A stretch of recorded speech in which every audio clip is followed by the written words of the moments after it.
I used to do this really weird thing in all of my classes where I would, whenever the teacher was talking, I would stare at them with my mouth like wide open. Like, Oh my God.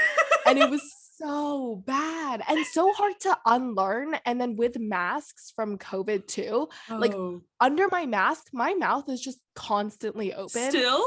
You're like on Yeah. Zoom. You're like, what do you mean this exists?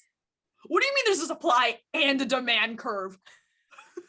I have to sit in my lecture hall sometimes with like my hand under my chin to make sure I'm not just like staring at my professors with my mouth just like Just drooling at your professors.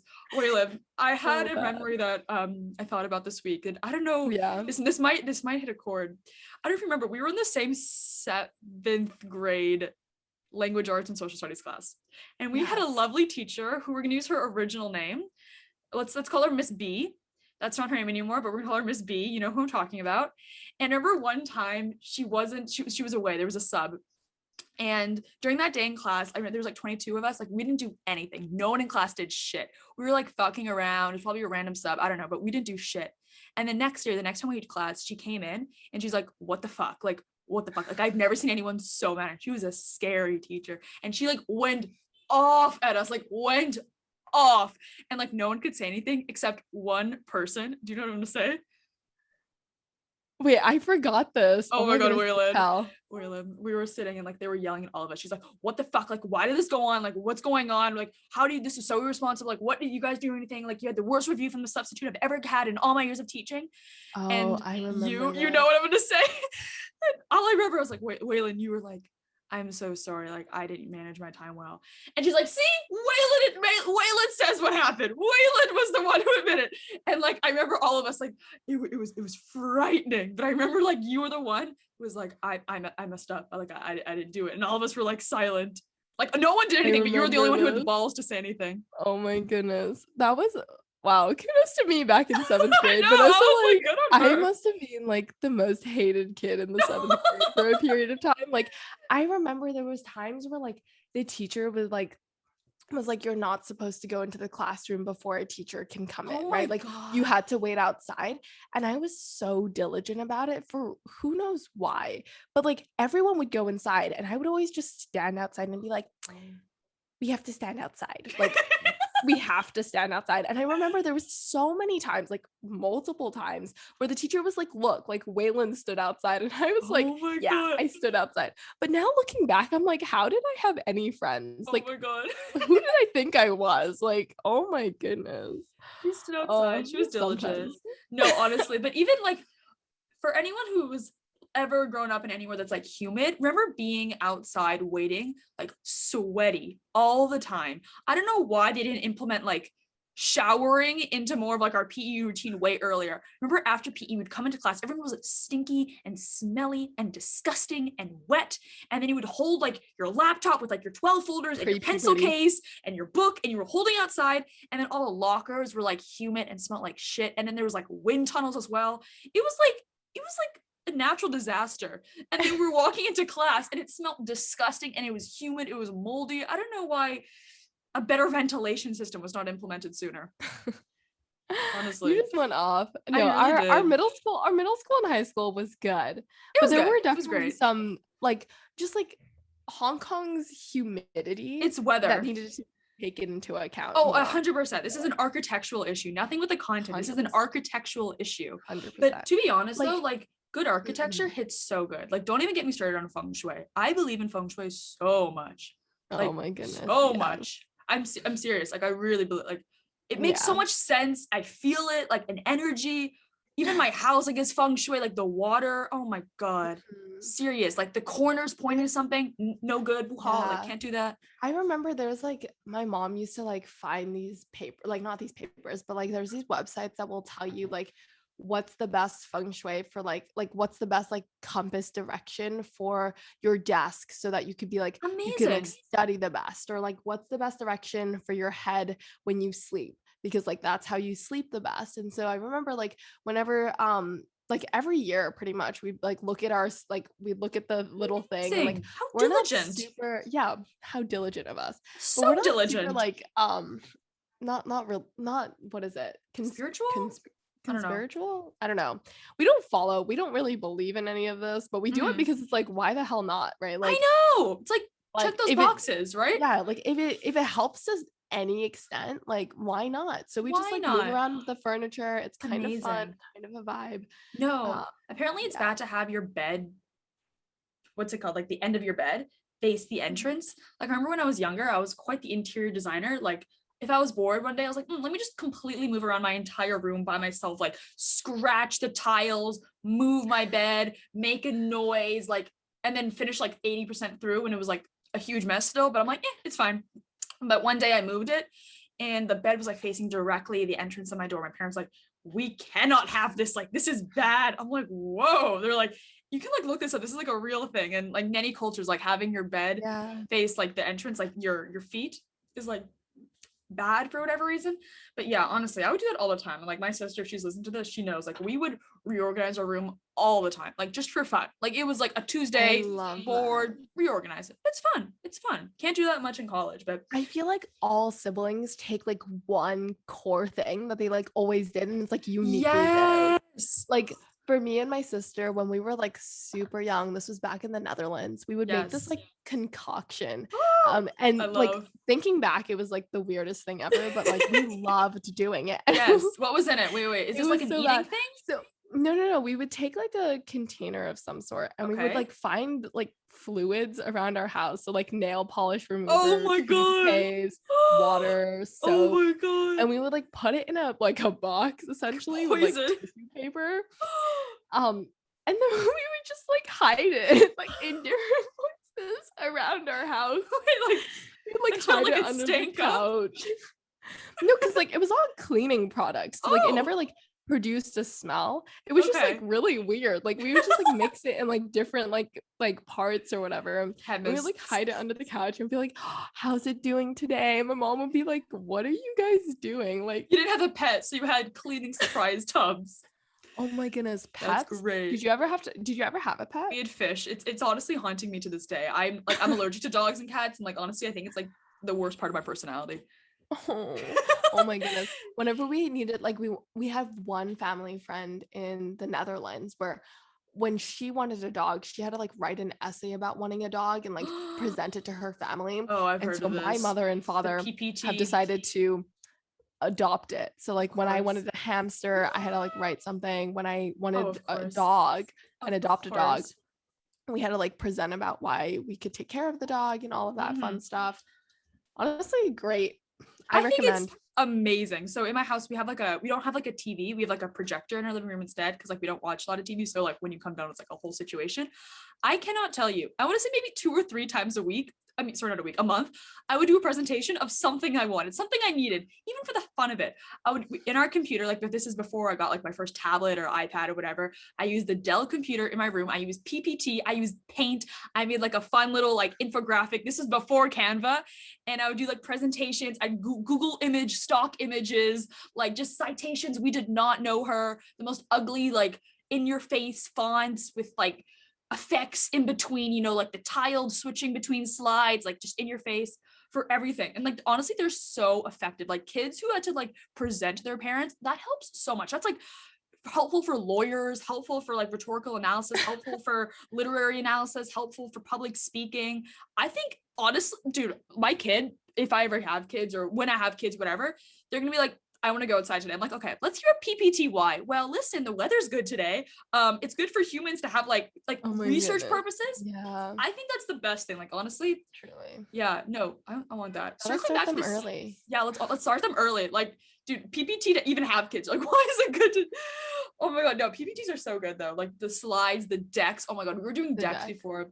Yeah, dude, circling back to sister relationships. For those who don't know, Weilyn and I are both, in my opinion, a member of a very, very lucky club, which is a 2-sister family. We got, well, actually, no, two girls. We've 1 sister, 2 girls in total. 2 girls. Yeah. Anyways, and I think that's a very, very special thing. I have a theory that the dads of 2-girl families are the best dads in the world. Prove me wrong. I dare you. But talking about things that like bond the sisters, one thing, I don't know if I talked about this, Weilyn, in, I want to say 2017. So Nicole and I, we're always like close, but also like we fought a lot growing up. I would like hit her and like I'd bully her. I was like not nice to her. I was totally not nice. Like I know I'm not. And my mom was like, Ali, like one day she'll be bigger and stronger than you. And what happened? She's a fucking queen and she's so strong and she's so tall and wonderful and smart and that-handed. But like that came after I took precautions. Anyways, we were always super close. Like we always hung out all the time. We had fun, but then like one thing would happen, we'd fight, and like, you know, we'd make it the next day. But then one thing we did completely transformed our relationships. And I cannot express to those who are dealing with some sort of like sibling relationship. Maybe you're older, maybe this is more deep. I don't care how deep the problems are. This will solve your problems. I guarantee it. One of our biggest things was we fought over clothing. Who owned this? Who could use this? You borrowed it, you ruined it. 2017, never forget. We were very bored one day. We were at our cousin's house and we didn't have like access to anything. We were just sitting in our room. Closet constitution. Let me just say it again for the people in the back. A closet constitution. We put together 20 clauses of rules. We have this to this day. It's my first note. I'll send this to you after. Honestly, I'll take a screenshot. I'll post this on the website. Like everyone should see this. I think it's like such a helpful political document for like people to have. Like it's amazing. It's legislation, like enacted in your place. Like pass it to Congress. Do your thing. And it just laid out the rules.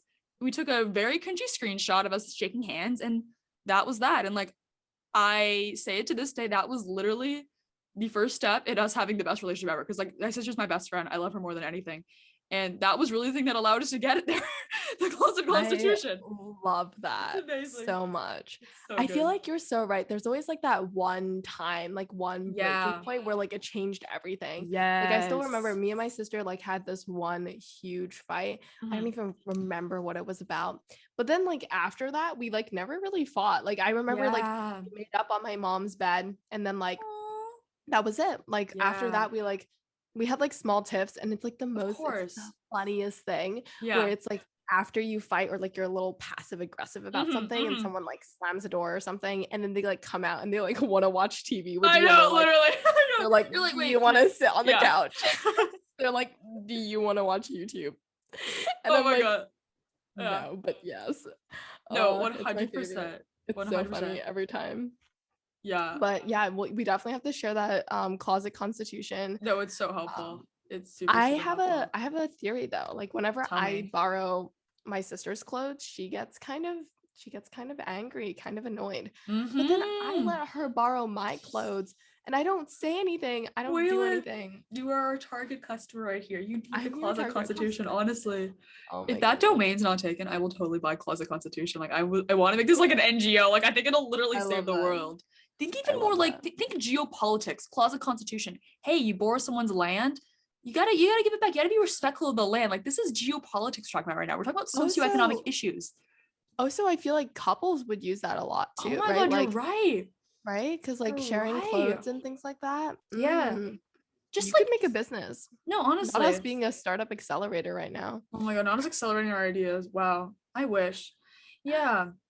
I don't know. It's really nice to have someone you can always turn to. Like it doesn't have to be a sister, some sort of sister role, because we all know more than anything, like these are such crazy times. Nothing that we think is supposed to be the way it is the way it is. And like, just because someone is like your blood sister doesn't mean that they necessarily are closer or not closer to you. If you have someone in your life that you feel super close with and that feels like a sister to you, or like someone that feels like a parent or an aunt or a mother or father to you, like let that happen. Like it's so nice to be taken care of sometimes.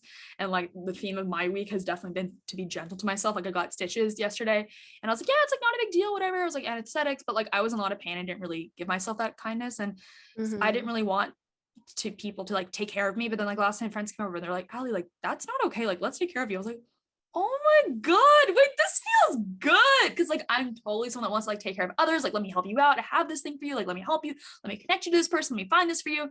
But like sometimes it's kind of nice to just sit back and be taken care of just a little bit. Yeah, no, I feel that. That's definitely one of the hardest things, I think, for me too. Like letting people take care of me is truly like, it kind of goes hand in hand with like putting yourself first as well. Like I think it's like those two are definitely correlated, but I think it's so hard sometimes to be like I need help, like I need you to be there for me, sort of thing, when it's like it feels almost easier to be like, I can be there for you, and like because you're only counting on yourself, right? Like the only person, like you know in your heart that you're not going to let that person down, so it feels more accountable. But in the case where like, and less vulnerable for you. That's it. Like, it's less vulnerable to take care of someone than it is to let someone take care of you. Because then that hits so hard. Oh my God. Dang. That's gonna be written somewhere in my reflection tonight. In my reflection. Wait, tell me why that means something to you. Why does being vulnerable? Tell me. It just, I don't know. Like, I think it's just like, it's hard sometimes to feel like you're not burdening someone, and to like let them know that you're not okay fully is a scary thing. And like, even though like I have truly some of the best friends ever, and I know that they would drop everything to help me, like, I think also a part of it, this is all over the place, but also a part of it is like, I know what it takes to like take care of someone. And like, I don't want to put someone not necessarily through it, but like, I don't want someone to like have that burden of like, oh, like Weilyn is someone that I need to take care of, sort of thing.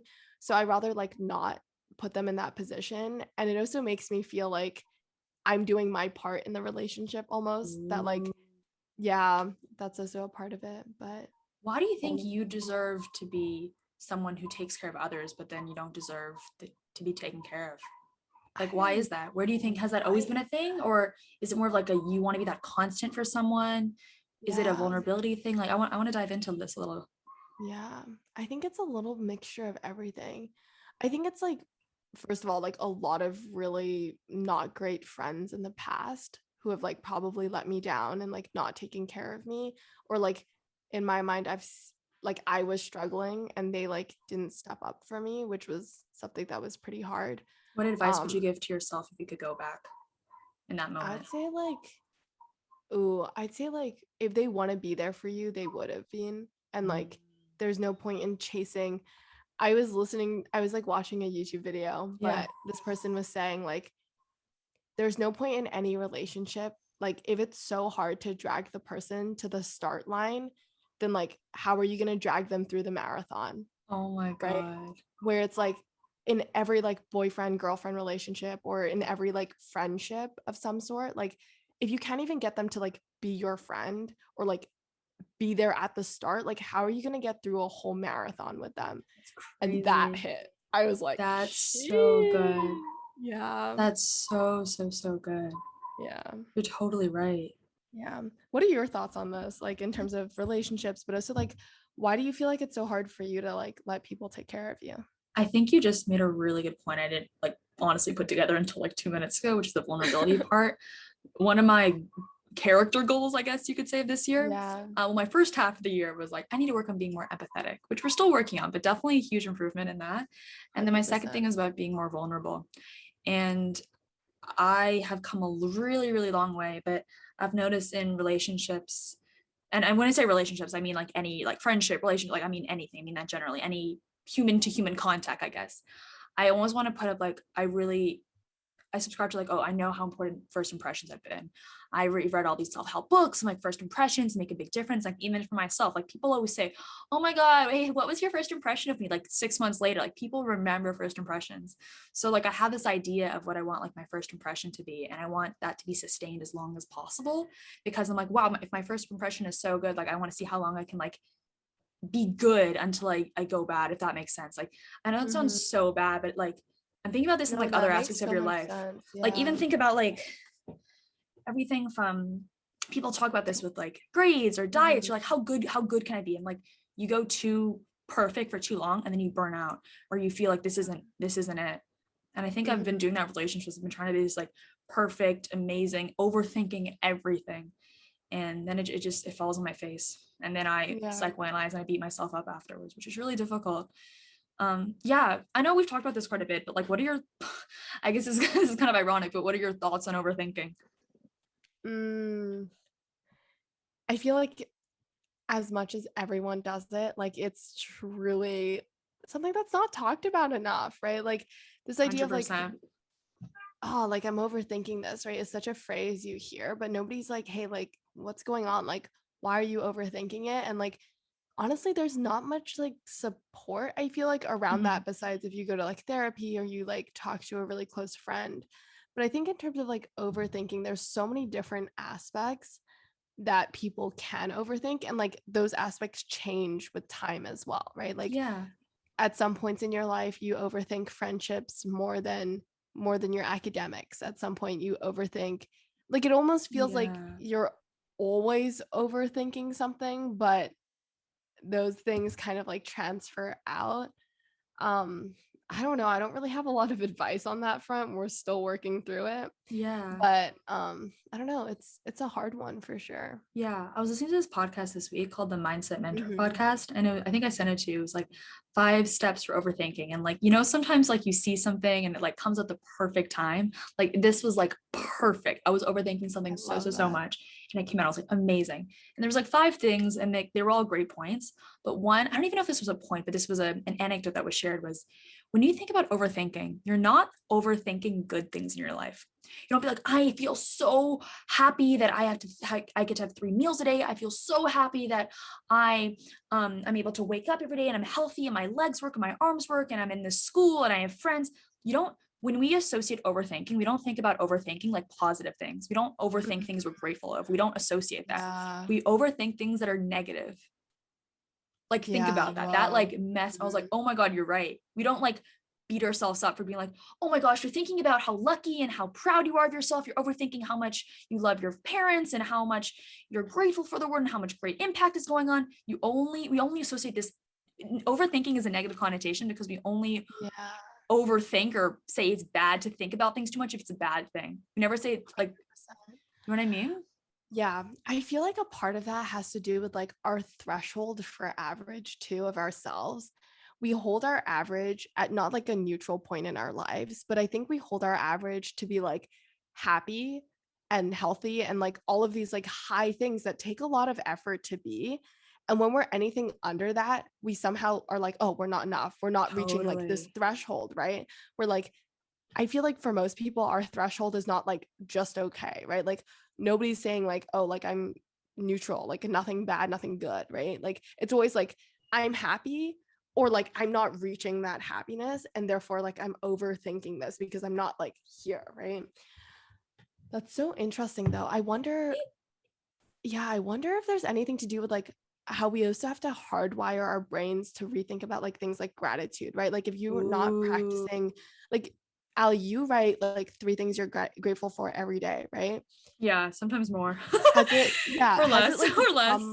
More natural to you? Like you find more things that you're grateful for now, right? 100%, 120%. But like when you first started, like sometimes it's a little hard to think of things that you're grateful for, and then like over time you practice that and you like do it daily, and all of a sudden like you're grateful for everything. Yeah. Why is that?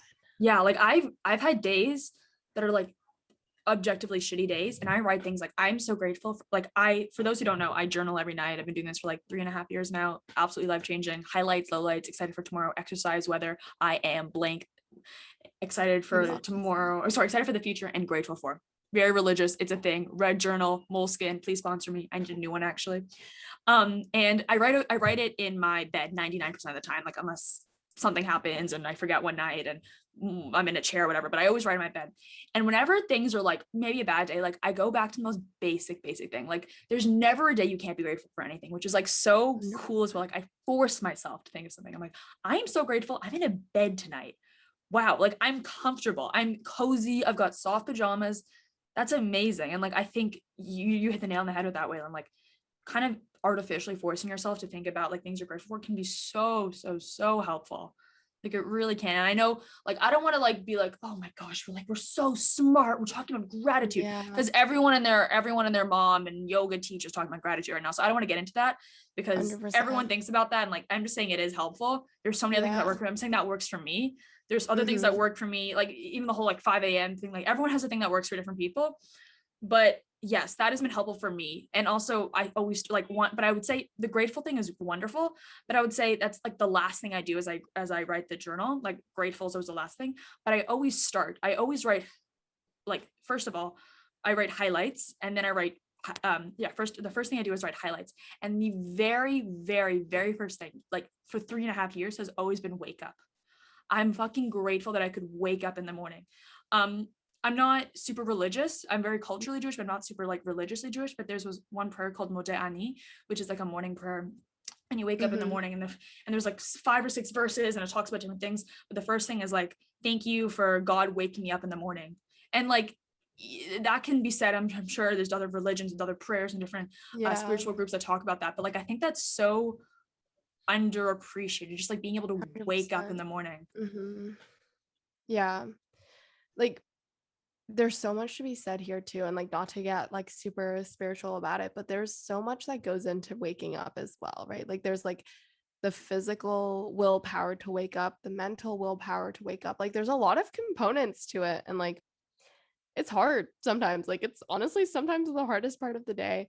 But yeah, I feel like that's something I don't think a lot about, like being grateful for the fact that like I could start my day and that like I got up. Like I think this ties back to what we've talked about on previous episodes too, where like oftentimes it's easy to measure your day and your productivity by like how many tasks you've done or like what you've crossed off on your to-do list, that we forget like the most basic things that we do every day are like still important things, right? Like this is not like to make you feel really lazy or like make it feel like it's enough, but it's important.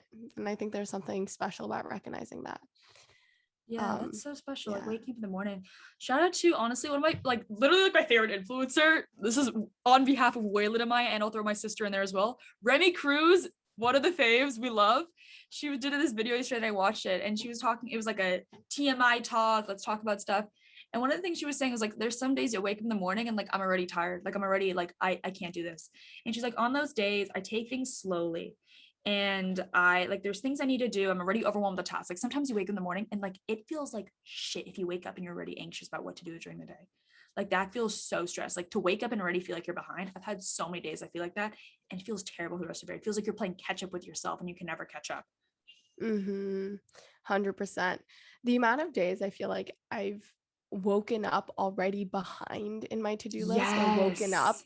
feeling like I'm behind is absurd, because who am I behind? Who is keeping that accountable? And that's me, right? Like I'm behind what I think of myself. And as we approach fall break, something that I've been thinking a lot about, or at least at the beginning, I was like, okay, at like I have a post fall break Weilyn already like planned out. Like I know exactly what I want her to look like. In a And good midway, way, like around or how do it we was feel like about this?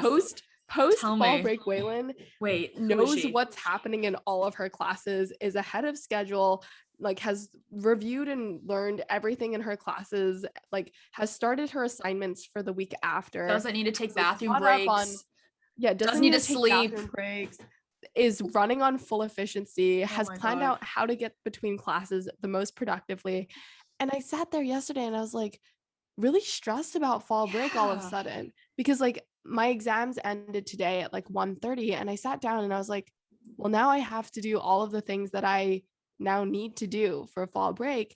And then I was talking to some of my friends and they were like, fall break, like I'm just gonna sit and see how long I can sit for. And I was like, what do you mean? And she's like, yeah, like I just want to like let my mind go wherever it goes, like sleep as much as possible, do things that I want to do, go to Philly if I want to go to Philly, go to New York if I want to go to New York. And I was like, dang, like sometimes you put yourself in like this cage, right? Like you're like, oh, I want to be like this. Yeah. So therefore I'm going to do this and this and this and this. Yeah. It's a cage. And then you're totally it's right. A cage. Yeah. Dang. Okay. So that's my insights. For keeping you, myself, and all of us watching or listening accountable, what are some fun things that you're going to do over a fall break that are also just going to relax you and not be productive? Productive in meaning this person, because you yourself are being as productive as possible. Think about it. You're being the most Weilyn you are every single day. You're being 100% Weilyn every single day. Like think about that. No one else can be Weilyn all day. Like you are the only Weilyn. You are being the best. You're being the fullest version of Weilyn Chong in the entire world every day. Seriously, there's no one else who's playing your role. Like you are being 100% productively, 100% efficiently being you every single day. Oh, so something, wait, I love that. And I'm gonna definitely think a lot about that. That's good. That's a good one. But I think something else that I was thinking, I joined rowing recently. Woo! And one of the things we love to see it. One of the things our coach always says to us is that when we're out on the boat and we're like rowing like shit, he's like, this is like you today at this exact moment, you are the best rower that you've ever been in your entire life. Like this is the best, like you are the most prepared for this part of your life.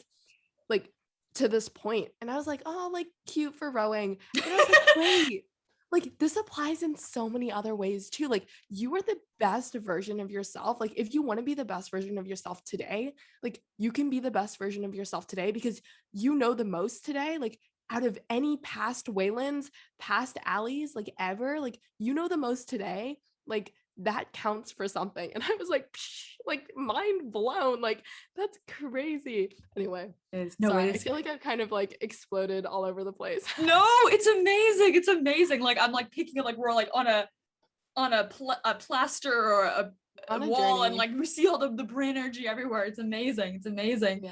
Yeah, like you are the best version of yourself today than you've ever been. Yeah. Like you really are. You know more than you've ever known in your entire life. Yeah. But that's more than just like, I feel like everyone's like, oh, like you should wake up and like this should be like the best day that you've ever had, right? But it's less about that. It's less, it's more like you like as is, like you just like waking up today, like you are the most knowledgeable, the most wise version of yourself. And that's that counts for something. Yeah. It counts for something. And like I think unfortunately kids our age, I want to say kids because I'm definitely a kid. I'm 19, I don't care, I'm a kid. Kids our age, especially, like we beat ourselves up all the time. We're like, we're not enough. I can't wait to be when I'm like 40 or 50, I'm a CEO, all that sort of thing. Genetically, from like ages like 18 to 28, you were like the prime place you are, both from like a physical point of view, like you're the strongest body you'll have.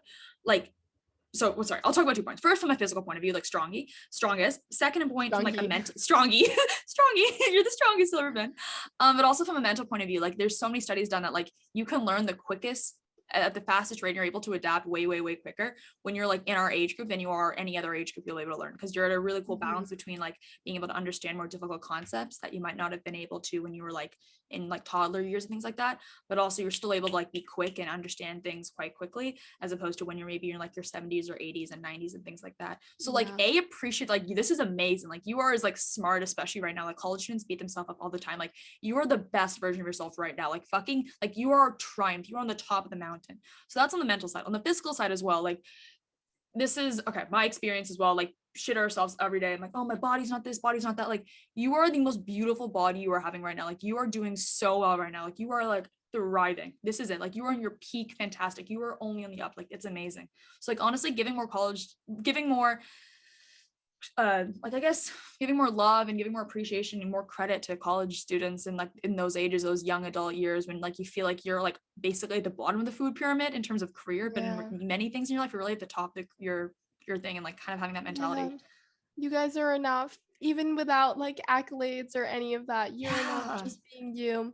I think on the body part, something that I think a lot about, and this is kind of like, I don't know, it's like something small that I do. Yeah. But like I read a poem, I think, or like some sort of article of some sort. Ooh. And it was like, your feet and hands do so much for you, but like nobody ever appreciates them. And this is not like a weird like foot fetish thing, but it's like your feet like carry you the entire day, right? Yeah. And your hands, like think about like all of the weight that your hands hold like every day. Like they help you write, they help you hold the door for other people, they help you like navigate the world around you. And like rarely do you look at your hands and you're like, dang, like I appreciate my hands. And so like whenever I feel pretty down about like my body or like I'm not feeling the best, like I always go back to just like looking at things that like, I don't know, like I always look at my hands and I'm like, like for me, like my hands have always been like really dry. Like I have like not genetically, but like I've just had really like dry and wrinkly hands. And like I never thought my hands were super beautiful. But like whenever I like think about my body, I like go to my hands and I'm like I thank them. I'm like, thank you for like being there for me today, right? Like thank you for like holding things for me and like for navigating the world for me today. And especially like now, like with rowing, like I'm getting blisters and I'm getting calluses from all of the like oar holding, and like my hands are blistering, and I'm like thank you for like the work that you're putting in, and that's so important too. So I love that. Yeah. I think I first heard that idea, I think I was doing like a yoga class or something, and they're like grateful to your hands, and I'm like, yeah, like you carry so much stress in your hands. And throughout my life I've gone through different nervous habits. Whenever I'm nervous I do different things. Like for a while, like a long while, I would do this constantly, and I still do it a little bit, but nowhere near it before. Now, like last time I was quite nervous, I shake my hands like this. Like you carry so much energy. Like I start shake, or like I do this thing. I like let my thumb touch all my other fingers and go back and forth like this. I Mhm. do it all the time. Like I just do it now. Like I'm like walking and I'm anxious and I go like this. Or like I shake my hands, because you carry so much stress in your hands in your day. Yeah. And like I think this goes back to like, if my mom's listening, like one thing, it's like one of the most like vulnerable parts of who I am is like letting someone hold your hand, like taking that Yeah. away from you. But what my mom would do, my parents would do, they would like stroke my hand or like massage my hand. And like Oh, there's something about like even doing it right now, like it hits, like going like this, like stroking your hand. There's something yeah. about like going from the palm up to your fingers is the most like calming thing ever. And like Yeah. like just like this, Yeah. so calming, because it like your hand is responsible for eating, for typing, for moving, for oh Mhm. my gosh, like, we put so much stress on our hands. Yeah. It's a big Dang, we deal. love our hands. Is We the do is love the our end of the hands. podcast. Oh my goodness, yeah. Well, the story, all hands on deck. All hands on deck. Truly, no, that's amazing. Yeah, it's good to see like the little things you appreciate in life as well. And like, 100%. yeah, like knowing that not everything is to be a huge deal as well. And one thing as well I've been thinking about a lot this week is realizing like, not like in a morbid sense, but like how insignificant some of the things are that I'm stressing out about right now are in the grand scheme of things, and kind of Yeah. like taking a step back and be like, this is not something I know, like I'm sure you've heard this before, but it's like, okay, is this something I'm gonna be stressed out about in one day? What about in 1 week or 1 month or 6 months or 1 year? And like if you get to a point you're like, even like 1 month later, like then you're fine. You're fine. Like everything feels like Exactly. such a big deal. I think as humans, we're very self-centered. We think everything is like the biggest Oh, deal in our life right 100%. now. Nothing matters. Yeah. It doesn't Nothing matter. matters. Everything matters. Nothing Everything, matters. yeah. Yeah. No, I feel like that's so good. Or not so good, but like I definitely resonate a lot with that. Like there's this and I think this is overused to some extent, but like I love thinking about it. It's like in your head, you're like the main character, right? And so like Yes. being that main character, like everything that happens to you is like the most important thing. Oh my So like it could gosh. be everything, right? Like, oh, like someone didn't hold the door open for me. Someone like I like didn't have the best shower, or like I like am running late or whatever, right? Yeah, And like those feel so important on the you're day-to-day totally basis. right. And like even vocalizing it to friends, like sometimes when I'm like, oh, like I didn't do this well or whatever, it's like in their minds, like they're processing that and they're hearing me and they're being empathetic about it. But also, like in their mind, they're going through the same things, right? Like in their head, like this one thing that happened to them is like so bad or so like fixated on. I think about that a lot. I think about whether I'm the main character. Yeah. Oh, wait, something else I've been thinking about. Tell me, Oh tell my me. goodness. So, wow, a lot of my knowledge comes from TikTok nowadays, but I love it. this one person on TikTok was like, isn't it weird that in every single person that you've ever met, like in their mind, they have a different version of you than anyone else? Like the way that they view Ooh. you and like who Ali DeBeau is in their mind is different from like every other person that you've ever met. Isn't that weird? That's crazy. That's That's so crazy. And like, and then compare that to how you view yourself. exactly. Or Like how do you even view yourself? there's like thousands and thousands of different Allies. Millions, millions. Think about how many Waylands there are. I Think about know. people like throughout your entire life. Another thing too, like I think about, I haven't thought about this in a while, but like now it's coming up. But like every single person, like I'm looking at the street right now, every single person has lived as full of a life as you have. Like if you're okay, we're both 19 years old. I'm at people, maybe you didn't have experience. They've lived 19 years of time. Maybe they didn't do the same Oh, things as you. They've all lived the same amount of time. They've had the same amount of time to think. They've had the same amount of time to sleep. They've had the same amount of time of meals and friendships and experiences. Maybe they didn't do the same thing, but they've had the same amount of time as you. So everyone's had lived as full as a life as yeah. you. Like you see someone on the street, you're like, oh, they're just like a side character. Like, no, everyone's a main character in their own life, and Yeah. everyone has had as full of a life as you have.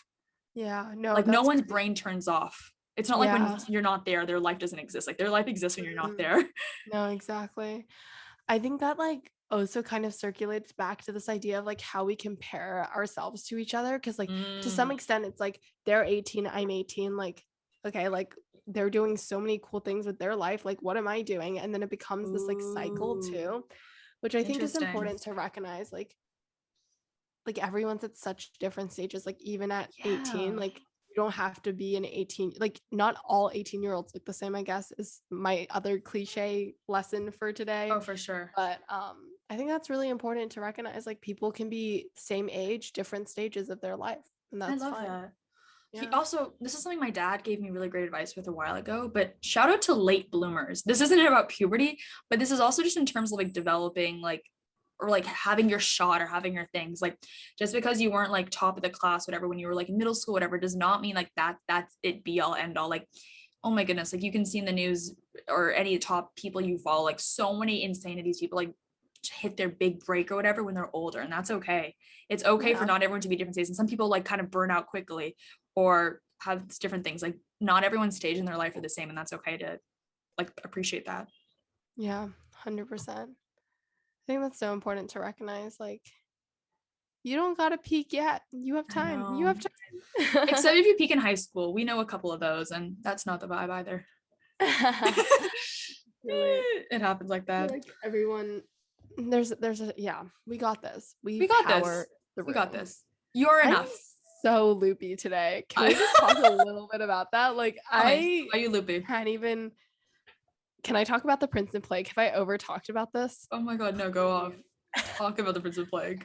So, at every school, I feel like in the U.S., there's something called like it's like at Penn, it's the Penn Plague. Here, it's the Princeton Plague, the Frosh flu, the Frat flu, like some version of like mid-September where the whole college campus just goes through shit, and your entire lecture hall is just people hacking, and then other people recognizing other people are hacking, so they decide to hack, and it just like it's like a medley of different people coughing, like freaking coughing on you. It's like it's a very interesting environment where we're all dropping down like flies. So today, like this is like our fourth round, I think, of the Princeton fourth flu round.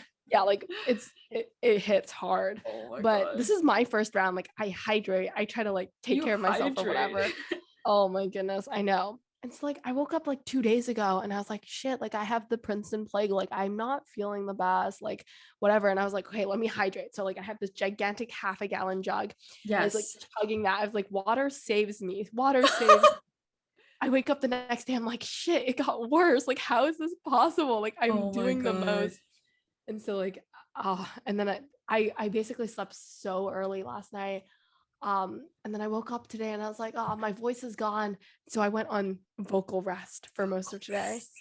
I know. So that I could be ready for this podcast.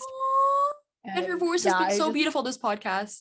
Thank you. Give us a 5-star rating if you like Weilyn's voice. Give us a 5-star rating even if you don't like my voice. Oh my god, please do. Yeah, with that in mind though, honestly, people ask like how they can best support the Entrepreneurs Network and kind of all good and all the different podcasts. Like honestly, the best way to do that is to give us a 5-star rating on Apple Podcasts and leave a comment. Honestly, share the podcast on your social media. Like that is the best way. And it's so cliche. I freaking know, and I know everyone says it, but like there's a reason it does help. Like the metrics to grow a podcast are not the same as others. Like this is the best way to do it. Like if you want to give us a help, please do that.